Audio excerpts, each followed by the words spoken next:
عظم اللہ اجورنا و اجورکم بمصابنا بجعفر ابن محمد الصادق علیہ السلام وجعلنا وإياكم إن شاء الله من الطالبين بصأره مع ابنه الإمام المهدي من آل محمد عليهم السلام.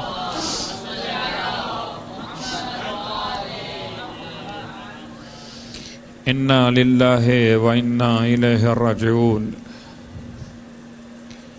شب ماتم ہے، شب گریہ اور بکا ہے،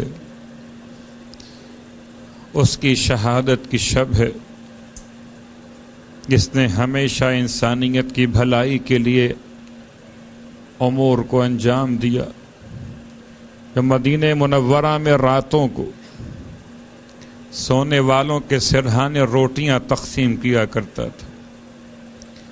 اس کی شہادت کی رات ہے جس کے در سے کوئی سائل کبھی خالی ہاتھ واپس نہ گیا. اس کی شہادت کی رات ہے جس نے ہر بے کس انسان کی فریاد رسی فرمائی. اس کی شہادت کی رات ہے جس نے شیعت کو جینے کا سلیقہ بتا دیا. اس کی شہادت کی رات ہے جس نے کربلا کے ماتم کو زمانے میں ایسے قائم و دائم کر دیا کہ آج فرش کسی بھی عنوان سے غم کا بچھایا جائے، کسی امام کی شہادت کا ماتم کیا جائے، مگر سرکار سید الشہداء کا پرسہ ضرور دیا جاتا ہے. ہم پرسہ و تعزیت پیش کرتے اپنے زمانے کے امام کی بارگاہ میں کہ مولا آپ کو آپ کے جد کا پرسہ احسن اللہ لک العزا فی جد کا الامام الصادق. مولا پرسہ پیش کرتے ہیں جناب شہزادی کونین کی بارگاہ میں امام کی شہادت کا پرسہ، رسول خدا کی بارگاہ میں امام کی شہادت کا پرسہ.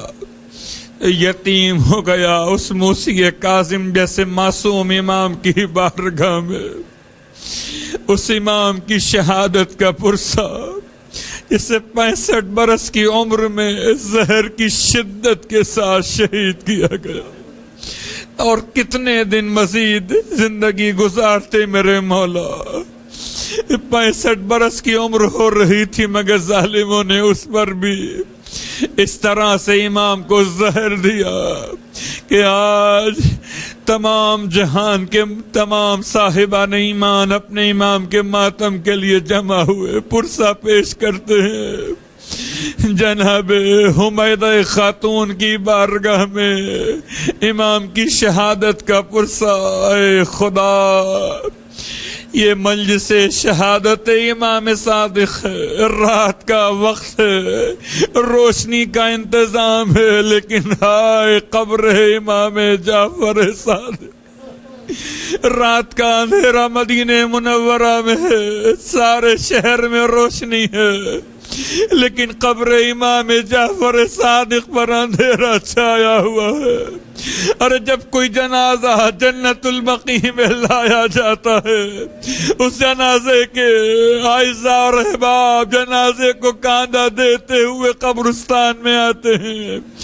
ارے چاہے قبرستان کے کھلنے کا وقت ہو کہ نہ ہو، مگر جنازے کے لیے کھولا جاتا ہے اور اس کے جنازے کے ساتھ ساتھ چلنے والے قبر کے پاس پہنچ جاتے ہیں. لیکن ہائے کوئی ماتمدار اگر قبر امام صادق پر جانا چاہے تو اسے دور سے روک دیا جاتا ہے، اور اگر آنکھوں سے آنسو بہا کے پرسہ پیش کرنا چاہے تو اس کی توہین کی جاتی ہے، اور اگر کتاب سے سلام پڑھنا چاہے تو کتابوں کو چھین لیا جاتا ہے. اے خدا، اب وہ دن دکھا کہ جب جنت البقیع میں مثل روز عاشور 15 شوال 25 شوال کا ماتم برپا کیا جا سکے. اے خدا، تمام نظام ہائے ظلم و باطل کو نابود فرما دے. یقیناً شب شہادت کی مناسبت فضائل کا روز نہیں، مناقب کے بیان کی گنجائش نہیں، مگر سیرت امام کہ 65 برس کی عمر میں میرے مولا نے کتنے تحفے صاحبان ایمان کو عطا کیے، زندگی گزارنے کا کیسا سلیقہ دے کر گئے۔ خدا کا بڑا احسان ہے، شکر کے سجدے کیجئے کہ ہمارا ہر امام صادق ہے، اول امام سے لے کر آخر امام تک۔ ہم کسی جھوٹے کے ماننے والے نہ کل کہے جاتے تھے اور نہ آج کہے جاتے ہیں، ہم ہمیشہ صاحبان تقوی، صاحبان کردار کے ماننے والے کل بھی کہے جاتے تھے اور آج بھی کہے جاتے ہیں۔ اے خدا، اس شرف کو وقت موت بھی باقی رکھنا، ہمیں ہمارے زمانے کے امام کی معرفت نصیب فرما دینا۔ اے خدا، روز قیامت امام جعفر صادق علیہ السلام کی شفاعت نصیب فرما دینا۔ عزیزان گرامی قدر، کاش کہ مدینہ منورہ ہوتا، ہم اپنے مولا کے در پر حاضر ہوتے، یا وہ زمانہ ہوتا جبکہ مولا کی وصیتیں پوچھی جا رہی تھیں، یا مولا کی وصیت جناب حمیدہ خاتون کی زبان مقدس سے بیان کی جا رہی تھی۔ بی بی روتی جاتی تھی اور بیان کرتی جاتی تھی امام کی شہادت کے احوال کو۔ اے خدا، اس وقت ہوتے امام کے جنازے میں شریک ہوتے، سر و سینہ پیٹتے ہوئے جنت البقیع میں جاتے۔ آج اس دن تو نہیں تھے، مگر آج فرش عذاب بچھائے بیٹھے ہیں، لیکن عجیب درد کی کیفیت ہے۔ جس کے نام سے پہچانے جاتے ہیں اس کی مجلس عزا ہے، اور تمام چاہنے والوں کی آبادی ہے۔ اے خدا، اب تو غفلت کے پردے ہٹا دے، اب تو ہمیں ہمارے امام کی معرفت نصیب فرما دے۔ برحمتك يا أرحم الراحمين، وصلى الله على محمد وآله الطاهرين۔